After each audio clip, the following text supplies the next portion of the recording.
너무나 유명한 에피소드를 아마 여러분이 이미 많이 들었을 것입니다. 인도에 유명한 성 산다싱이라고 하는 분이 있습니다. 이 산다싱이 어느 날 알프스산을 넘게 됩니다. 친구와 더불어 둘이서 알프스산을 넘어가는데 아주 눈보라가 많은 눈이 오고 바람이 불었습니다. 너무 추워 견딜 수가 없는데, 그러나 여기 오두막도 없고 쉴 곳도 없습니다. 어쨌든 이 산을 넘어야 됩니다. 그래서 넘기 위해서 전심전력을 하고 있는데, 가다 보니까 꼭 눈사람처럼 앉아있는 사람이 있습니다. 얼어 죽은 거예요. 앉아서 죽었는데 눈이 쌓여가지고 마치 눈사람처럼 보이는 거예요.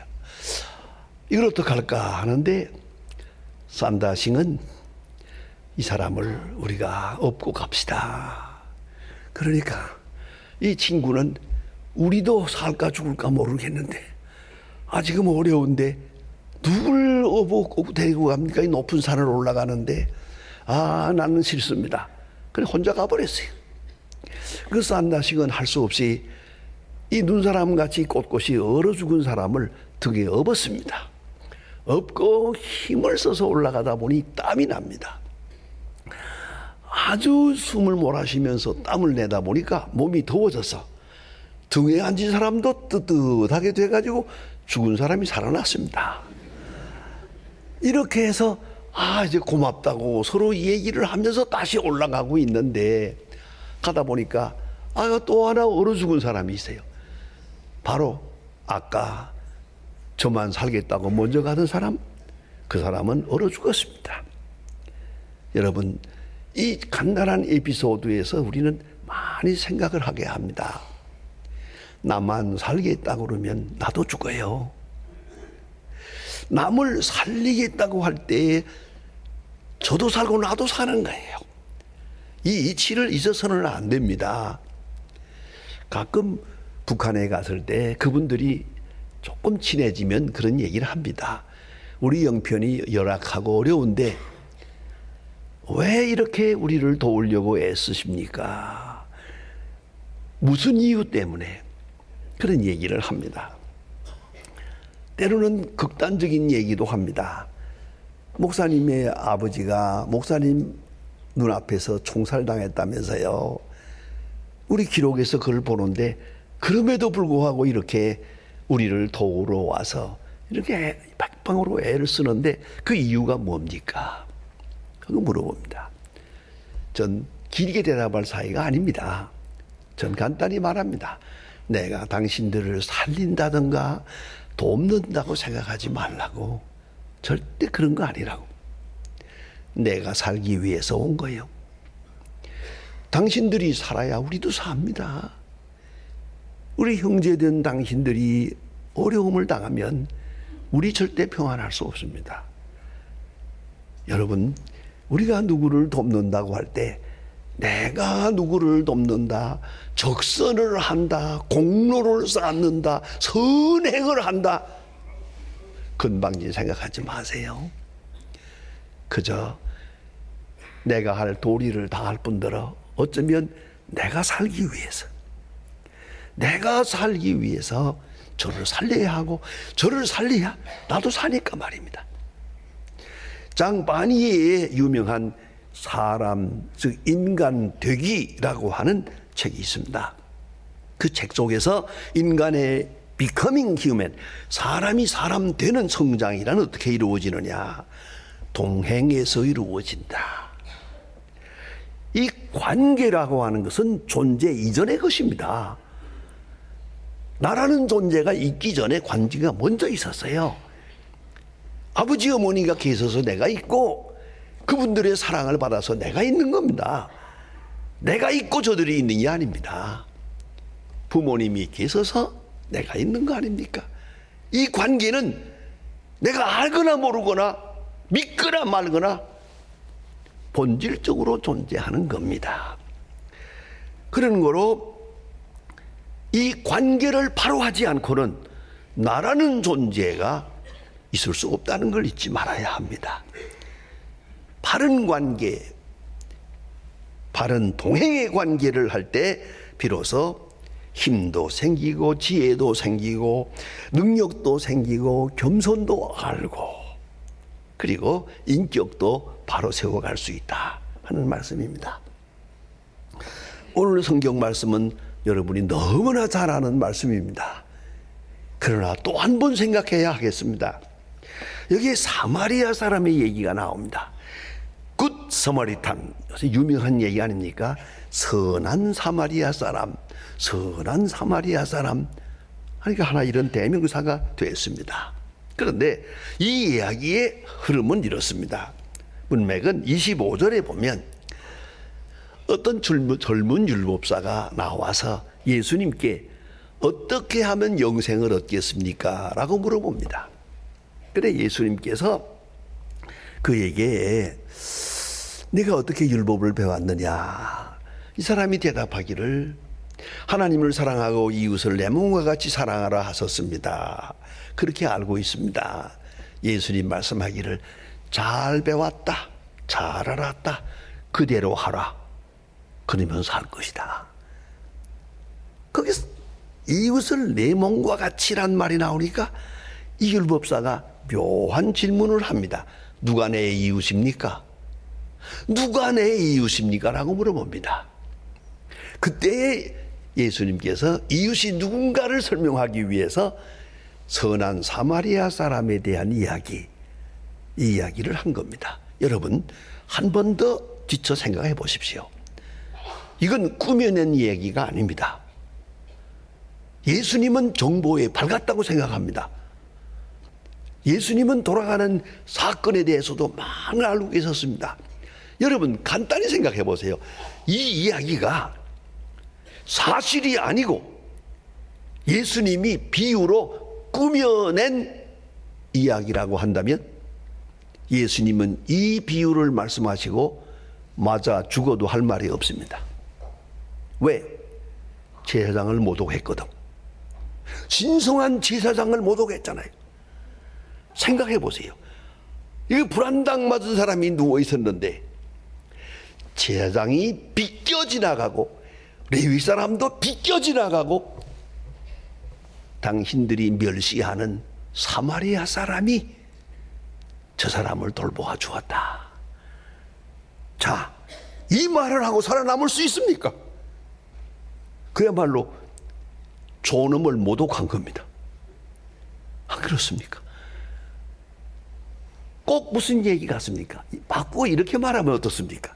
여기 어떤 불쌍한 사람이 누워 있는데 국회의원도 지나가고 목사님도 지나가고 장로님도 다 그냥 지나갔는데 지나가던 창녀가 도와주었다. 자, 이것을 지어낸 말로 했다면 그 사람 무사하겠습니까? 이것은 사건이에요. 이 중대한 말씀 누구도 반박할 수가 없어요. 사실이었기 때문에 예수님은 이걸 잘 알고 계셨거든요. 사실을 들어서 설명하신 거예요. 자, 불안당 맞은 사람이 여기에 누워 있었다. 제사장이 그냥 비껴 지나가고 레위 사람도 비껴 지나가고 사마리아 사람, 여기에 좀 줄을 달았으면 좋겠어요. 너희들이 멸시하는 저 사마리아 사람이 이 불안당 맞은 사람을 도와주었다 말씀합니다. 여러분, 우리는 사건을 많이 만납니다. 뭐 집안에만 앉아있지 않으니까 길에서든지 어디서든지 항상 우리는 많은 사건을 만나게 됩니다만 그때마다 그 사건을 접할 때마다 우리는 뭘 생각을 합니까? 참 무서운 겁니다. 바로 그 순간에 난 뭘 생각하나? 오늘 성경에서 우리가 이걸 배워야 됩니다. 이것이 뭐냐면 우리는 이런 문제를 볼 때마다 꼭 사회 문제를 말합니다. 그것이 마음에 안 들어요. 언젠가 우리나라에 큰 사람이 그 젊은 사람이 여러 사람을 기관단총으로 쏴 죽인 일이 있었죠. 큰 사건이에요. 이 사건이 나오자마자 방송에서 다 말하는데, 뭐 어떤 분 교수님들 뭐니 다 나와가지고 얘기하는데, 하나같이 무슨 말인지 아십니까? 총체적 타락이다. 이거 사회가 잘못됐다. 이런 식으로 말을 했어요. 했더니 그 다음에 하방에서 방송국을 향해서 공격을 했습니다. 모든 사람이 정신 나갔냐? 저 사람이 기관단총으로 사람을 쏴 죽인 게 어떻게 사회 문제냐고. 제가 분명히 보았습니다. 방송국 사장이 나와서 아주 사과를 했습니다. 다시 그런 일을 없겠습니다. 여러분, 우리 무슨 사건만 만나면 꼭 사회 문제로 돌리려고 그래요. 왜 그 개인 문제가 아닙니까? 그게 세상이 어떻고, 그게 망조예요. 제발 그만해요. 팔자가 어떻고, 세상이 어떻고, 사회가 어떻고, 사회 제도가 어떻고. 여러분, 오늘 본문에서 깊이 숨겨있는 진리를 배워야 합니다. 예수님은 이 강도 만난 이 사건을 놓고 사회 문제를 말씀하지 않았어요. 이 사회가 썩어 빠졌고 도대체 경찰은 뭘 하고 있는 거냐? 교육은 뭘 하고, 교회는 뭘 하고 있느냐?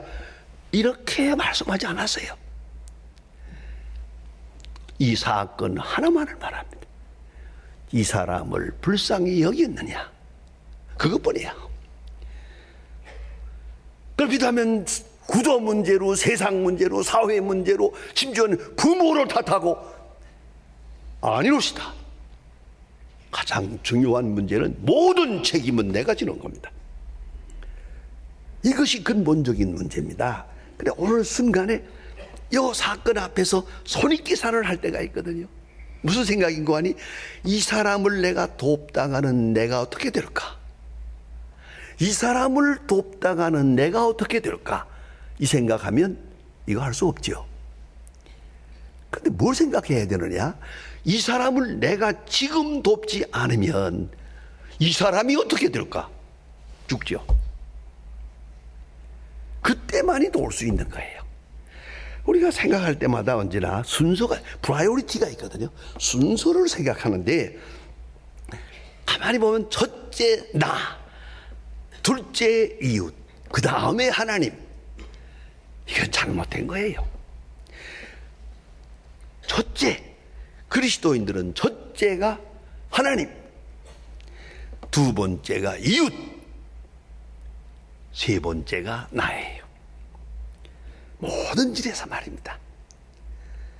나를 이롭게 하려고 하지 말고, 조금이라도 좋아요, 남을 이롭게 하자. 그래 얘기입니다만, 제가 우리 아버지로부터 배운 교훈이 하나가 있습니다. 어떤 물건을 살 때 절대 물건값 깎지 마라. 그거 뭐 일생 동안 깎아보았댔자 그거 모아서 집 사는 사람 없다. 그러니까 그냥 달라는 대로 줘라. 그 사람도 돈 벌기 위해 거기 서 있는데, 고생하고 있는데 말이다. 전 그래서 일생 물건값 안 깎습니다. 그랬더니 백화점에만 가면 나한테 절을 합니다, 사람들이. 심지어는 자기들이 깎아주더라고요. 목사님이 깎아주. 나는 깎는 법 없어요. 여러분, 왜요? 다소라도 보태주고 싶어서. 그러면 안 되겠습니까? 내가 이 일을 보는 동안 저 사람이 손해를 보는 거거든요.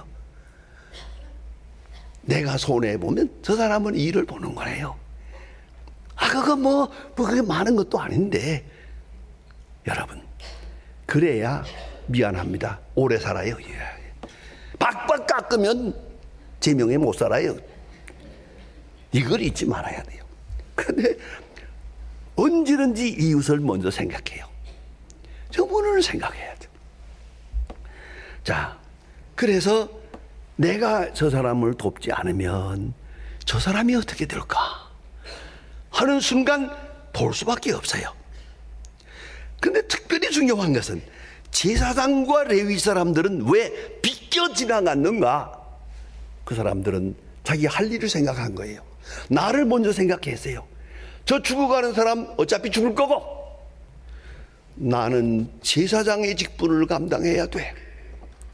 이게 내가 24 반열 중에 있어서 내가 이게 뭐처럼 2년 만에 차례가 돌아와서 지금 성전에서 일하게 되는 건데, 저 사람 저거 만지다가 죽으면, 시체를 만졌다 하면 그는 제사 드릴 수가 없습니다.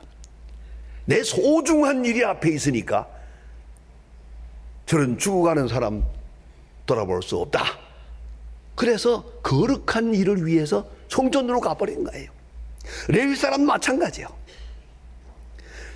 또 한 가지 중요한 게 있어요.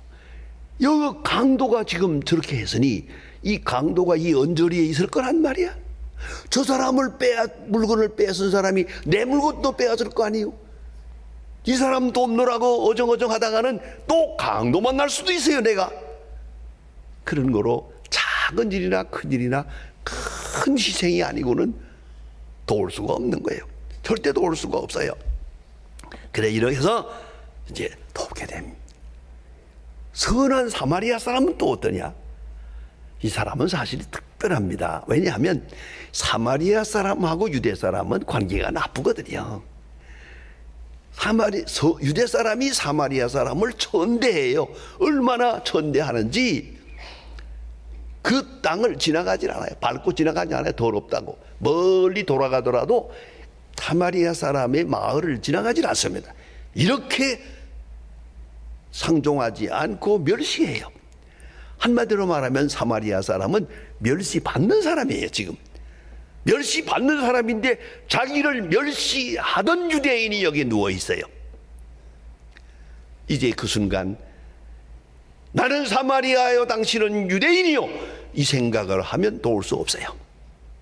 딱 한 가지, 죽어가고 있어요. 내가 돕지 않으면 이 사람 죽어요. 이 한 가지만 생각하는으로써 도울 수가 있었어요. 그 순간에 뭐 복잡한 생각 없어요. 불쌍히 여겼어요. 성경은 분명히 말합니다. 불쌍히 여겼어요. 그리고 자비를 베풀었어요. 불쌍히 여기는 마음, 하나님이 주시는 마음, 하나님이 주시는 기회입니다. 이걸 거절해서는 안 됩니다. 프레드릭 러스킨의 용서라는 책에서 말합니다. 사람은 용서함으로 과거로부터 벗어날 수 있고, 용서함으로 모든 두려움에서 벗어날 수 있고, 용서함으로 그 앞에 미래가 열린다. 불안과 공포에서 벗어날 수 있다. 불안과 공포의 심리적 깊은 원인은 용서하지 않았기 때문이에요. 이걸 잊지 말아야 합니다.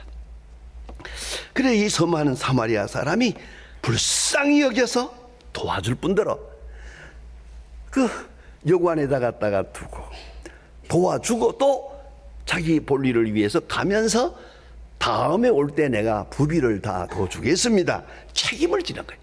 후속 결과까지 책임을 진 걸 볼 수가 있어요. 참으로 아름다운 일이옵시다.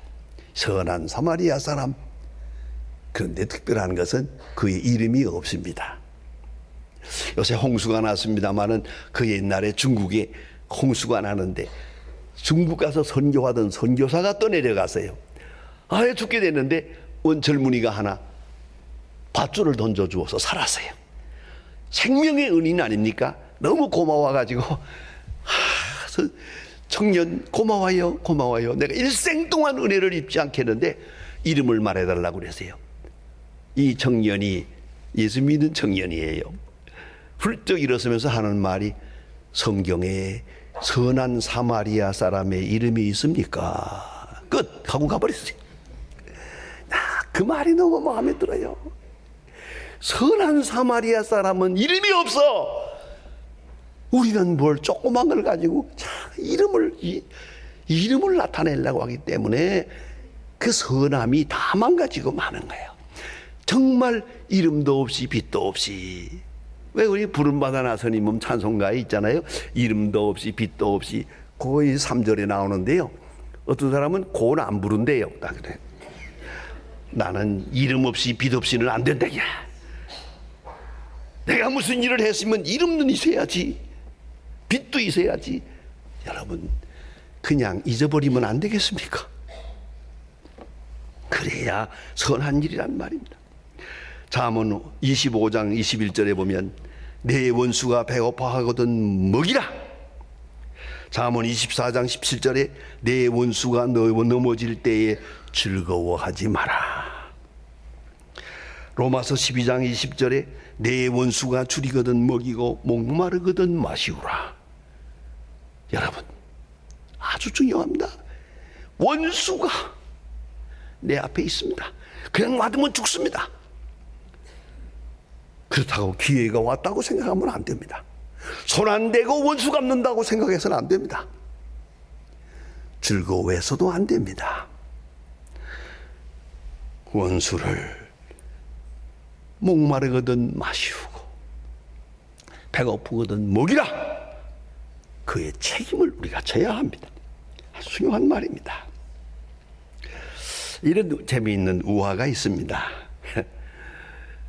만일에 이 사건이 저 여리고로 가는 비탈길에서 이루어진 게 아니고 예루살렘 한 거리에서 이런 일이 있다고 하자.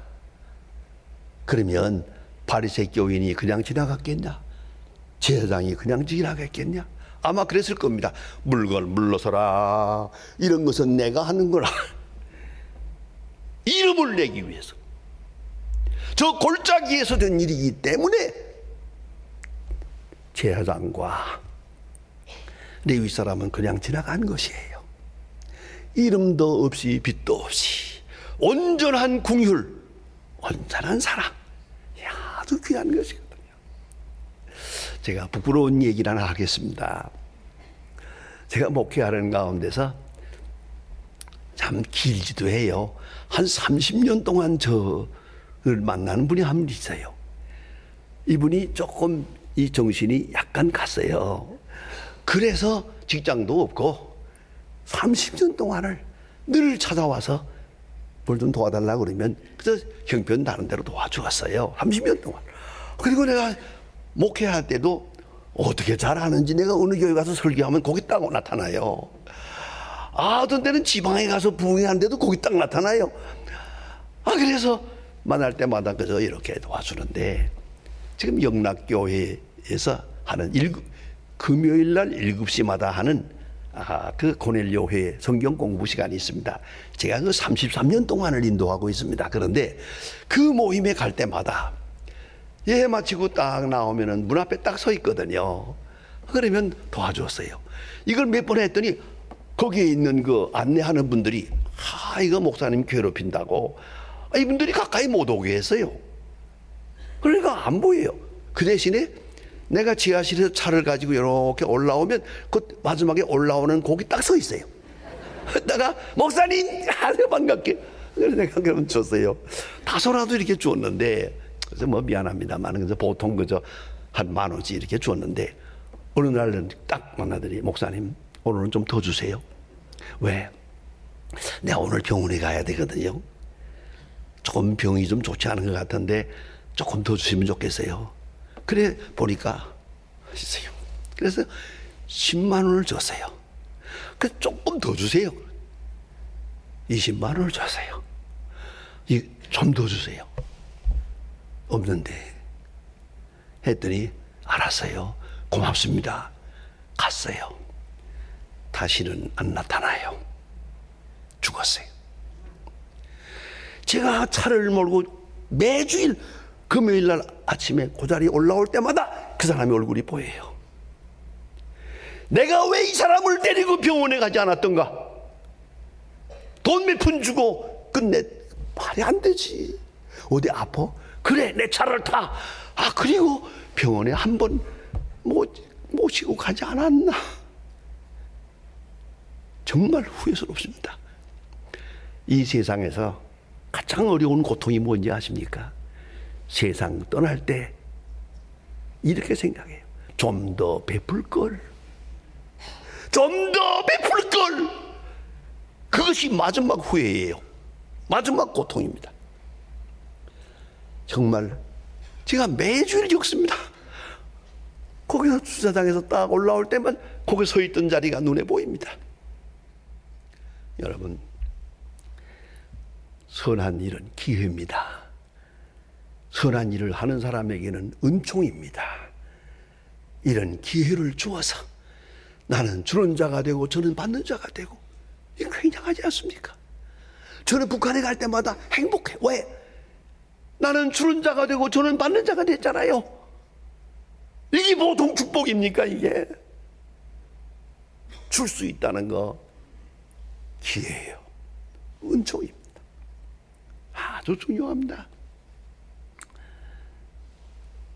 미국에 계시는 장장로님이라고 하는 분이 계십니다. 그리 백화점 사업을 크게 하시는 분인데 1년에 2번, 3번씩 100만 불씩 가지고 쌀과 밀가루를 해서 언젠가는 자가 추럭을 70대를 동원했대요. 그래가지고 자강도까지 가서 그 쌀을 나누어주고 그 장면을 전부 사진 찍어온 걸 제가 보았습니다. 이분은 이걸 돈 벌어서 이거 하는 게 최고의 행복이라 그래요. 그죠? 이름도 없이 빛도 없이. 여러분, 내가 왜 이렇게 힘든 세상을 살아야 하느냐? 베풀어야 할 시간에 딱 잡았기 때문이에요. 유명한 스펄전 목사님은 이렇게 말합니다. 교리적으로 참되고 끈질기게 거룩하고 흔들리지 않게 정직하고 필사적으로 친절하게 하라. 그것이 그리스도인의 모습이라고. 기도하십시다.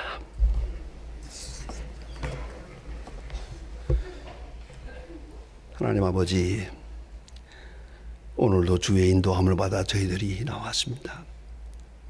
엄청난 축복을 누리고 엄청난 복을 누리면서도 이기적인 생각에서 헤어나지 못하고 이 축복이 사명이고 기회고 또 다른 사명의 축복인 것을 잊고 사는 저희들을 불쌍히 여겨주시옵소서. 벌고 더 벌려다가 잃어버리고 더 벌려다가 몸도 망가지고 영혼도 망가지는 이런 불행한 전철 속에 사는 저희를 용서해 주시고, 주여, 선한 사마리아 사람이 모든 것을 극복하고 단순한 마음으로 불쌍히 여겨서 하나님을 기쁘시게 한 것 같이 우리 또한 하나님의 사람으로서의 바른 길을 가게 하옵소서. 예수님의 이름으로 기도합니다. 아멘.